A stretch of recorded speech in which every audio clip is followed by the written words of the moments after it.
Welcome back, everyone. Right, so today, honestly, this just kind of sucks. Halo's been in major trouble, but it has actually been, in recent times, moving in the right direction. Forge is honestly absolutely incredible, and it all had seemed that they were pretty much getting back up on their feet. However, the games industry has experienced a massive amount of layoffs recently. And hell, it's not even just games. Google, mass layoffs that were announced by people losing their login credentials at 3 in the morning.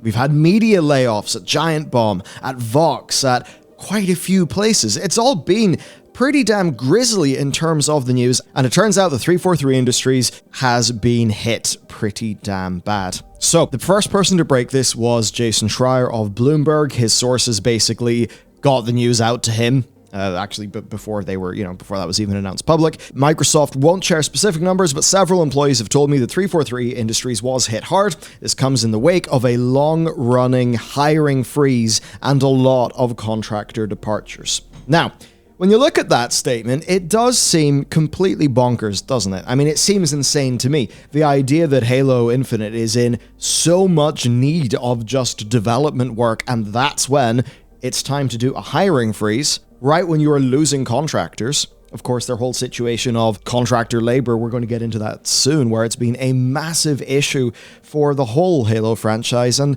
we do sadly have to contend with the fact that 343 have mostly messed it up. Narratively, Halo 4, Halo 5, both kind of misfires. Infinite, okay?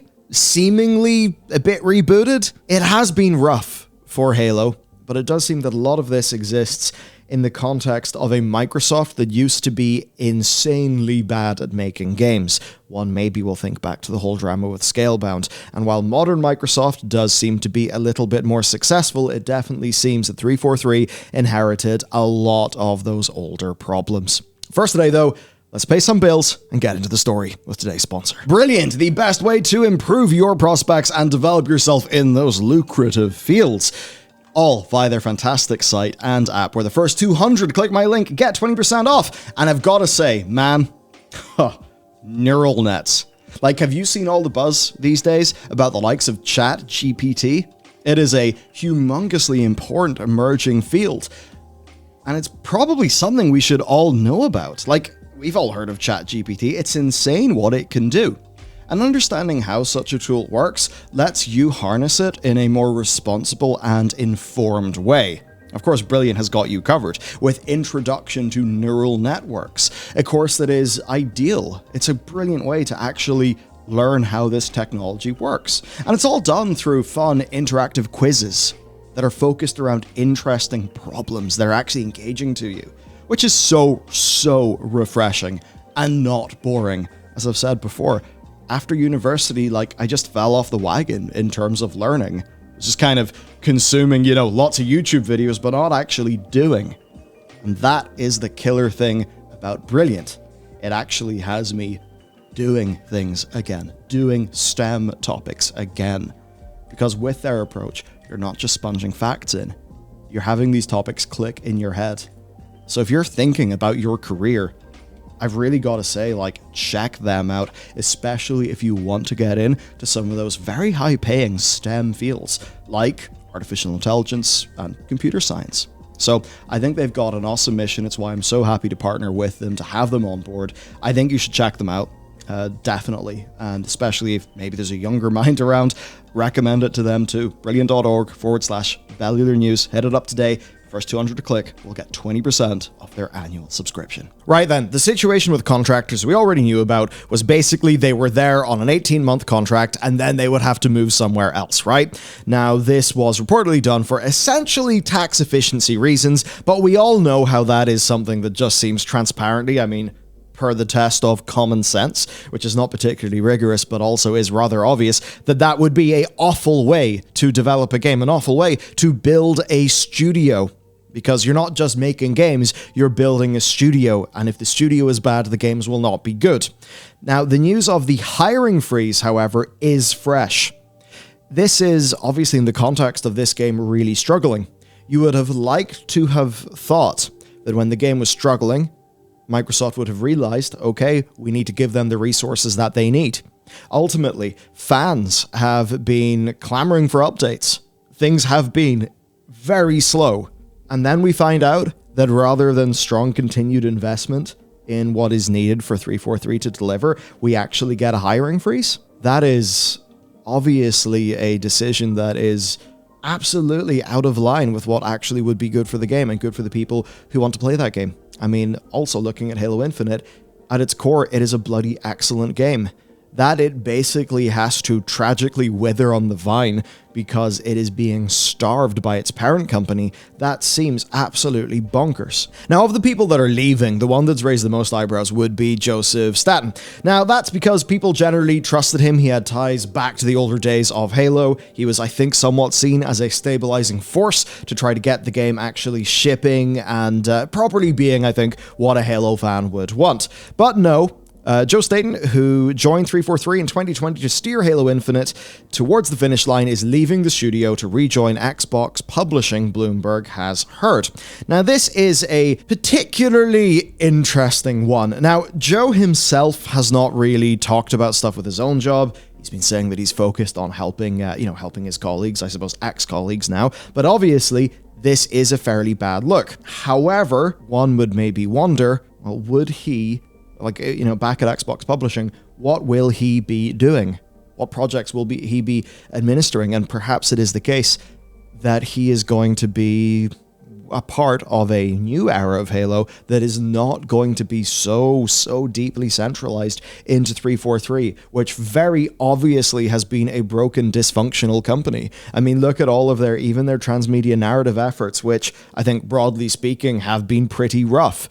Right? All those things like the thing they did with Ridley Scott's production company, the little Halo movie that was pretty damn bad. We've got the Halo TV show also being pretty damn bad. You have a Halo campaign in Infinite that, it has its good points, but it does feel kind of cut down from what you would have expected.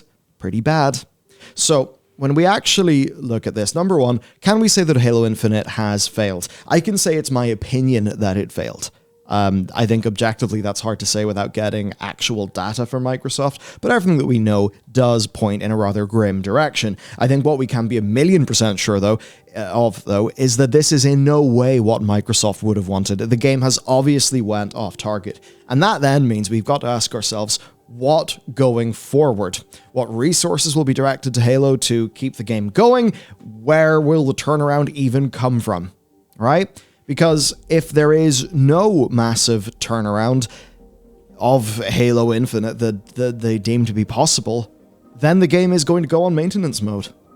They're not going to justify that spend if they do not see that the game is moving in the right direction. And ultimately, I think this ends up being just a situation of cowardly leadership that doesn't really know what it's doing.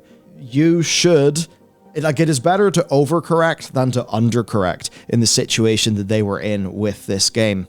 Ultimately, they just went so goddamn slow compared to what that project needed that they let the thing wither on the vine.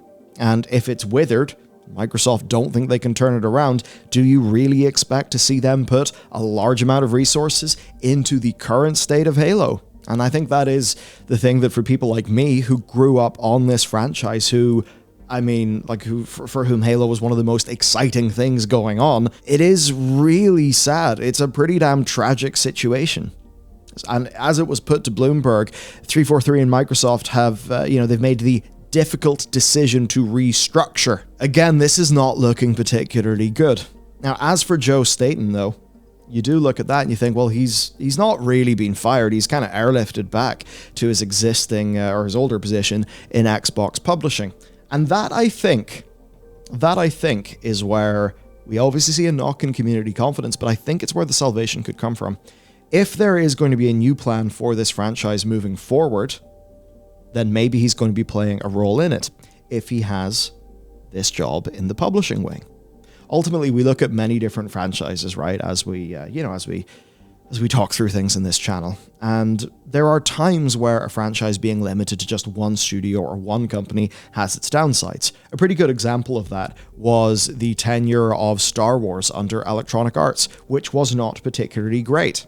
for something that's very much the opposite, you could look at the Warhammer franchise, where between Warhammer Fantasy and 40k, there are games made by probably dozens of studios at this stage. Now, are some of those games kind of rough in terms of quality control? Yes, absolutely.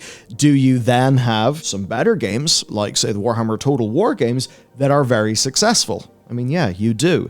The question then is it possible to have the benefits of, games being made by plenty of different people without sort of the downsides in terms of quality control? I would say, if you take an active enough role in publishing, yes. Yes, absolutely. And if we're in a situation where, to be honest, fans of Halo do not trust 343 Industries, at what point does it make sense to just, go to other people to change the strategy surrounding Halo? Because centralized under 343, with all those development resources being in 343, it's obviously not working. Now, we do have some interesting call-outs from former staff members who actually currently work at Respawn Entertainment, a company that, while it certainly did suffer a bit earlier on, is now wildly successful. So, Patrick Wren said, "The layoffs at 343 shouldn't have happened and Halo Infinite should be in a better state. The reason for both of these things is incompetent leadership up top during Halo Infinite development, causing massive stress on those working hard to make Halo the best it can be. The people I worked with every day were passionate about Halo and wanted to make something great for the fans. They helped push for a better Halo and got laid off for it. Devs are still working hard in the dream. Look at Forge, be kind to them in this awful time." Now, yes, the point there of look at Forge is true. Look at Forge. Forge is incredibly impressive and could only be made by people who really wanted to push the envelope forward for Halo fans. When we talk about leadership, though, you've got to wonder, why? Why does this sort of thing happen? Well, often, what gets somebody promoted? What's the company culture like? There are some company cultures where, the skill set of being a good executive, much like you could have perhaps the skill set of being a good politician, as in good at playing the political game, not necessarily good at any of your political appointments. I have to imagine that issues like that do crop up. One of the things that I consistently find when I look throughout industries is that often the most competent people don't actually raise up to the top. Rather, it's the people who are going to be relentless self-advocates, who are perhaps going to be tactically or strategically bootlickers, right? Brown-nosers, brown-nosing the right people. That often ends up being the criteria that actually gets somebody hired. Or issues like, hey, we'll just get Jim. He's loyal. He'll do the job. Is Jim the best for the job? You then have situations where, if you look at Microsoft, are Microsoft actually being given good updates on where the game is? Is it a situation where there's a meeting and, I actually forget who is in, Bonnie Ross's job right now. Obviously she left. But is it a situation where her studio heads, like the people who report to her, are not giving her complete information? Is it a situation where she feels, this is really behind, but we can pull it out of the bag? I'll put a brave face on to the people at Microsoft, but ultimately that's just perpetuating bullshit. Ultimately, it's one of those things. A lot of people, they look at, say, company layoffs, and I would say it is cowardly not to do things like that at the right time. Now, obviously, if you're just doing it to increase your margin short term, then that's pretty damn awful, and that is robbing your company's future. But what I mean is sometimes there's situations where you got to be brave enough to do the uncomfortable thing early so that you can solve the problem before it becomes a catastrophe, right? So it's like there are some companies and their CEOs, for emotional reasons, they don't want to lay anybody off. So they'll do everything under the sun to not do that. Maybe they'll cut wages, maybe they'll do a wage freeze, maybe they'll do a hiring freeze. They'll, do all those things, but all they're doing is prolonging a slow death, and in the process, wasting the lives of the people who are at that company, who are being robbed of career advancement because the CEO is too much of a coward to actually run the company well and be realistic about things. These sorts of issues crop up all the time. Like, ultimately, what if there are people running Halo who are just too damn cowardly to actually call it out for what it is?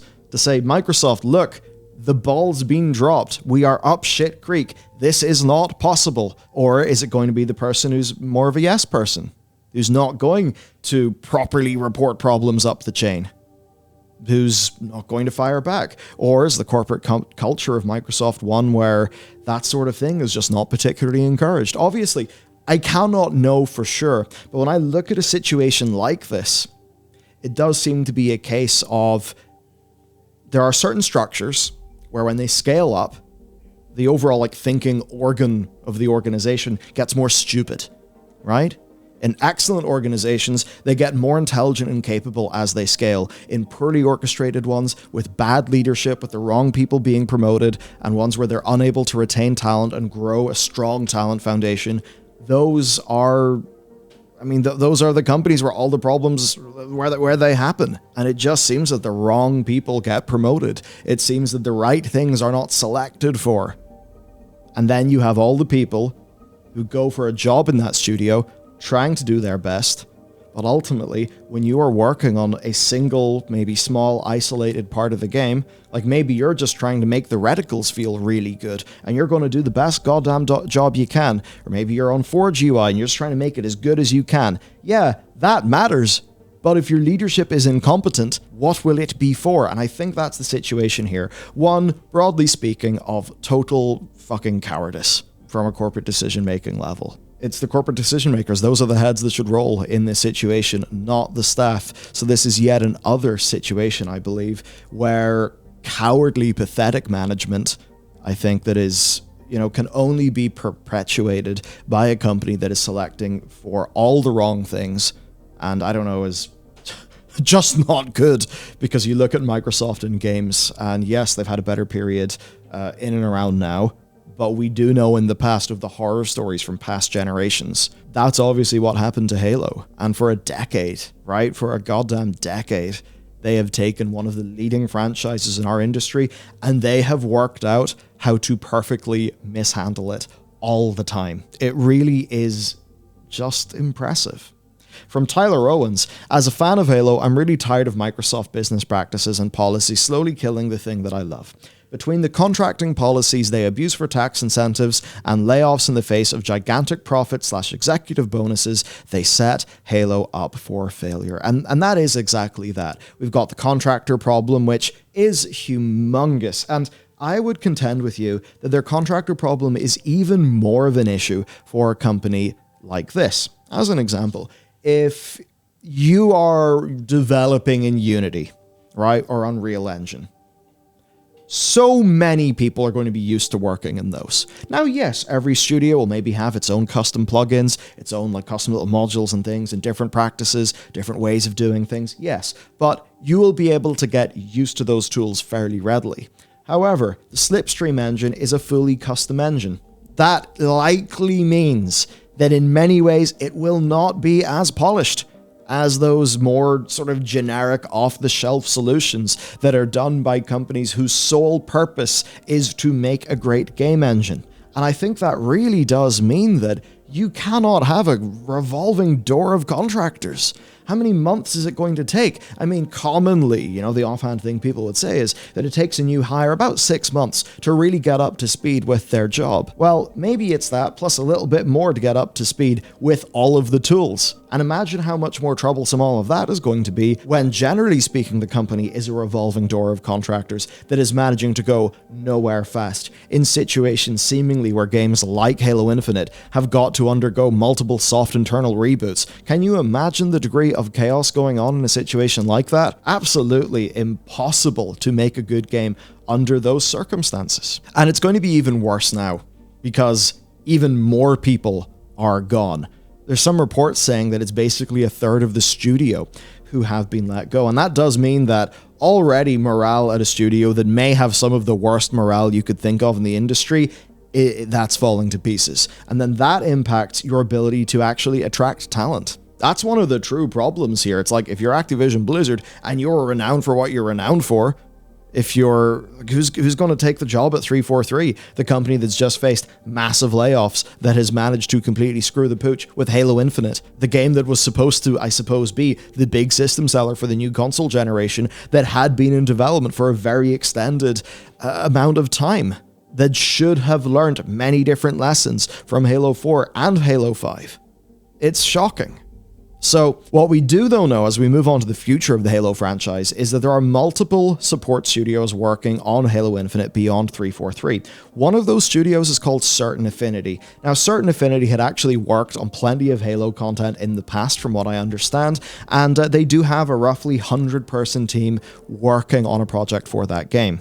It's widely believed to be a battle royale, and as much as a lot of us may toss our eyes up to the sky and groan at that, to be honest with you, I actually think that Halo is somewhere where a battle royale could make a fair degree of sense. I mean, even if you think about the structure of all the different power weapons, you think about the open world combat sandbox, you think about the vehicle mechanics, like they're all very, very natural. You think about the shield and health system of Halo, it certainly lends itself more to a battle royale-like time to kill, more so than, say, I don't know, a Modern Warfare or, Warzone or something like that. So, as a core Halo fan, I would not be concerned about Battle Royale. To be honest, I think if Halo even was to follow the Call of Duty model, where you had a premium release with regular Halo competitive multiplayer, but then the big Battle Royale thing for everybody else, I think that would be a healthy enough future. I mean, imagine, even take the mode that was based on all the different requisitions in Halo 5, right? It was this, like, a bigger version of Big Team Battle,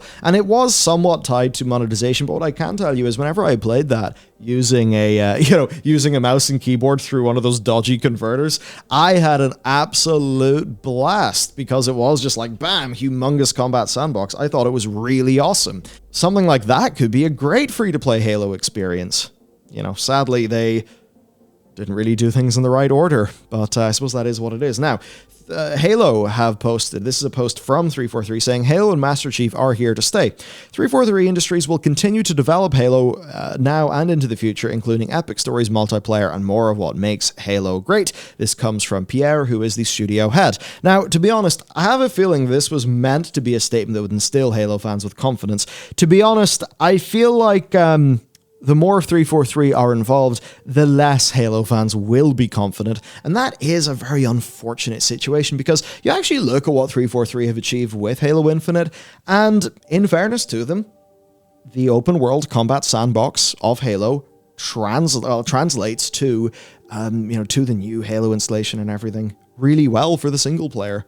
Obviously, I would have liked way more linear narrative-driven missions, but they did a meaningful progression of the formula there. Then on the multiplayer, I mean, I have criticisms over Battle Pass, over challenges, over all of that, over some aspects of balance, and I know that there are some rather technical qualms that a lot of people have, especially as you get more competitive, but what I can say, as very much like the everyman in this situation, Big Team Battle was mega fun. The shooting in that game is mega fun. It feels just right. I'm sitting there on mouse and keyboard thinking, God damn, this is Halo multiplayer. I mean, I loved 3, I liked Reach, and I felt like I was getting something better, maybe better in a different way, but I really did enjoy it. And that is the sad thing, because while they got that right, their leadership was squandering all of it. And that really is the unfortunate thing.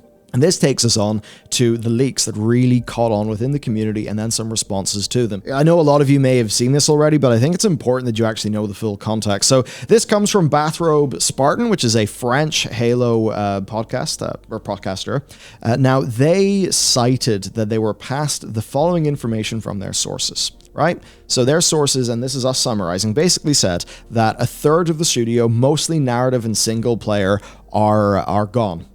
They claimed that single-player campaign work was cancelled despite proposals because of a lack of financial viability, and they claimed 343 would be removed from active development and turned into a steward of the IP, directing and licensing to others. However, we do have some counterpoints to this. So Jason Schreier does actually have a Reset Era account, does post there quite frequently. And I know a lot of people, they're not the biggest fans of Jason or whatever. I think, though, we're not going to be saying that he's some sort of Microsoft shill or that he's running defense for the big corporation. After all, this story was actually broken by him ahead of the layoffs being more formally announced. So if he was a Microsoft shill, I mean, would he be making posts about their layoffs, which would almost certainly piss them off. So basically, he said, I ran these bullet points by a few people. While it's true 343 is focused on multiplayer, the stuff about campaign DLC being scrapped is false. I don't think there was much planned in the first place, and a lot is either wrong or just speculation. Then Jez Corden actually heard some of his own things, basically just saying there was never any campaign DLC in active development. I don't know how you scrap something that didn't exist. My understanding is that when is something made solid? Well, it's made solid whenever a team is drafted up, the projects are made, it goes on to project management, people start doing it, right? I'm fairly sure that plenty of campaign DLC things were talked about, that people had proposals and things like that. Things can be lost in translation. People working at a company, especially a company of hundreds of people, they may hear something. You know, they may think, oh yeah, campaign DLC is a plan because they heard from somebody else that some of their creative leads were talking about campaign DLC ideas. But until those things are actually put into project management, like they're not greenlit.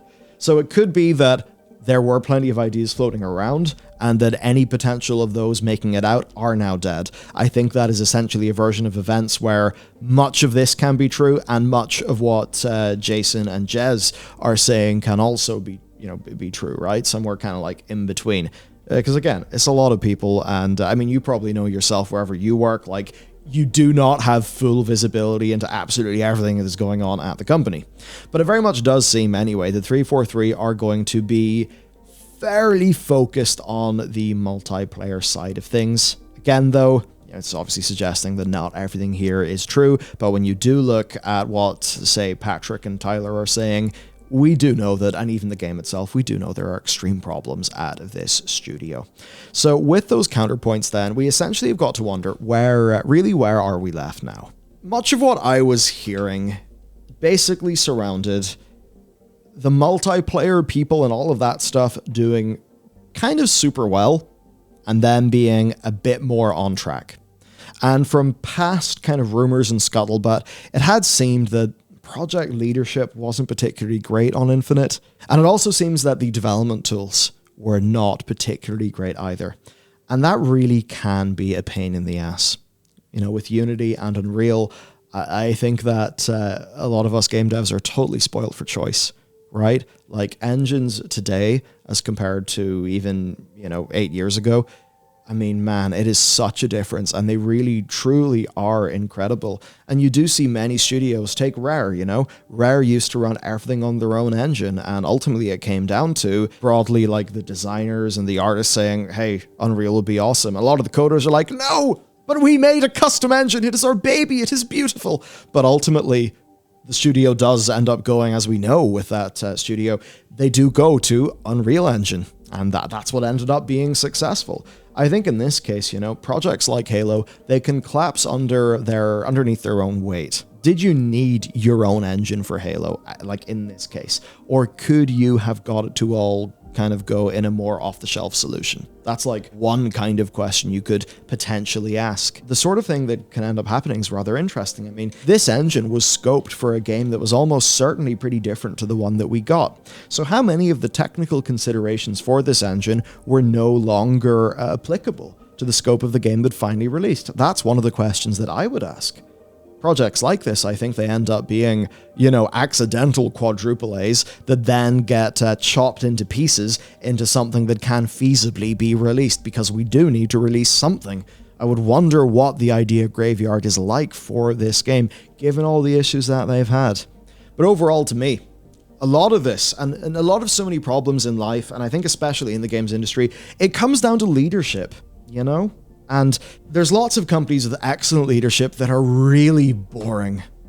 I mean, I could just use TSMC, as an example. I mean, I don't know if they have great leadership, but in some ways that's a boring company. It's like, yeah, we make fabs. We make fabs for chipsets. That's what we do, right? And, so maybe you have some sort of strong engineering-led culture with, whatever. But then you kind of move on to some of these creative fields. And, the way, so many showrunners have ended up being kind of a bit weird and creepy, even the latest stuff with Justin Roiland, you kind of look at the games industry where you end up just having, dudes who are maybe not natural-born leaders. They're maybe just more kind of free-flowing creative types that end up being a corporate executive. And maybe it turns out that that's not the ideal skill set. That's the sort of thing that I look at here. It's not about lazy devs. It's not about any of that. Even though I know that those may often be the most like obvious thing, like, oh, this is half-baked, fucking lazy-ass company. And that is a totally valid opinion, by the way, because it does feel like that. And, you know, whether that's literally true or not, the thing is, the thing that came out feels lazy and half-baked. What I would contend with is that all of these things are almost universally leadership decisions. The further you get from the front line, sometimes the worse the leadership can be, you know? You almost think about, say, a lot of modern military principles rooted around decentralized command, and you sort of compare those to maybe older methodologies of the past that were born of a very different era. And I kind of look at a situation like this and I just think, we're the bosses, the big decision makers, too far away from the front line, with the front line being the person who's looking at the game saying, hey, we're going to be memed on if we announce this at E3. And then the executives who are too detached from the reality of the front line of this game are just like, no, E3, big announcement, now, sell console. And I think it often comes down to that. It comes down to leaders who are just either leaders who are too fucking cowardly to do their job well and to actually lead their team, instead more being corporate appeasers until the very last moment, or it's a case of the corporate overlords quite simply not being good at their job. And it's unfortunate because modern Microsoft in so many ways has been great. You look at Age of Empires. I mean, with Definitive Edition, with AoE 4, you look at Flight Sim, you look at their other successes like Forza. Like, there is a lot to like. But man, whatever it is with this older era of Microsoft that seems to have been living on with 343, and I guess I think about 343 having its, you could say very...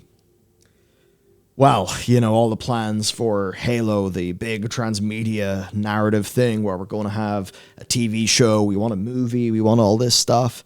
And it's like, guys, TV show won't matter if you screw the pooch in the game.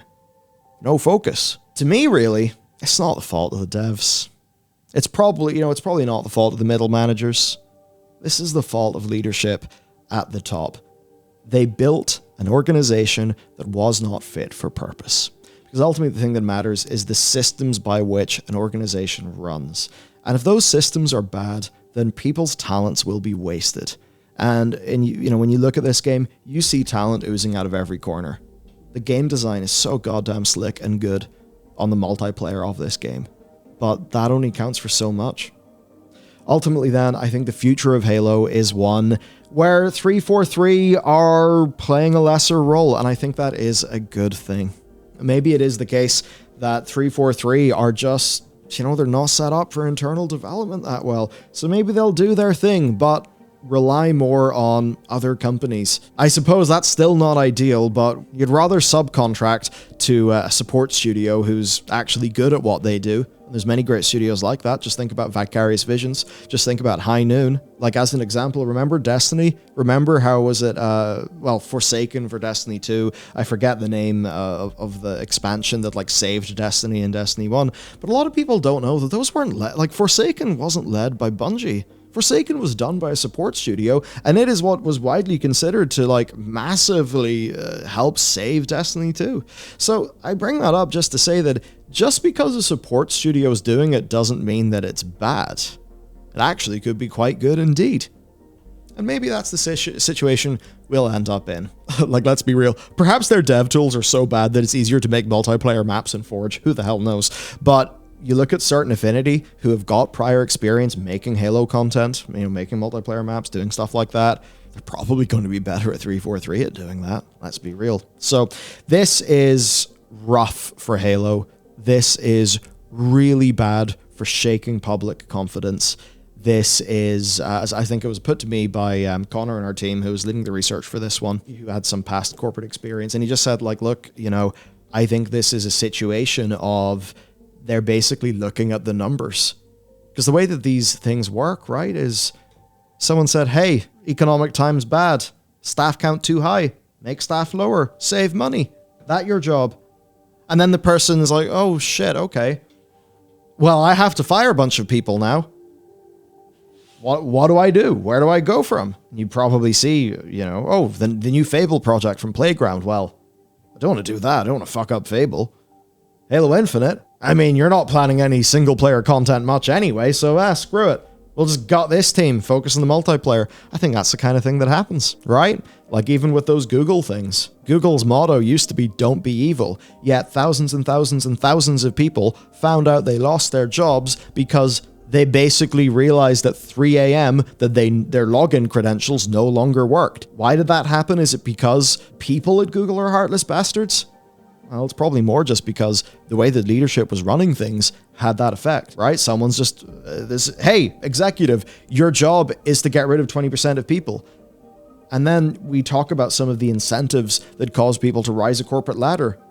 Is somebody who's going to say, no, getting rid of 1/3 of this team is against long-term shareholder interest, Mr. Boss. Is the person who provides resistance going to be the person who gets promoted?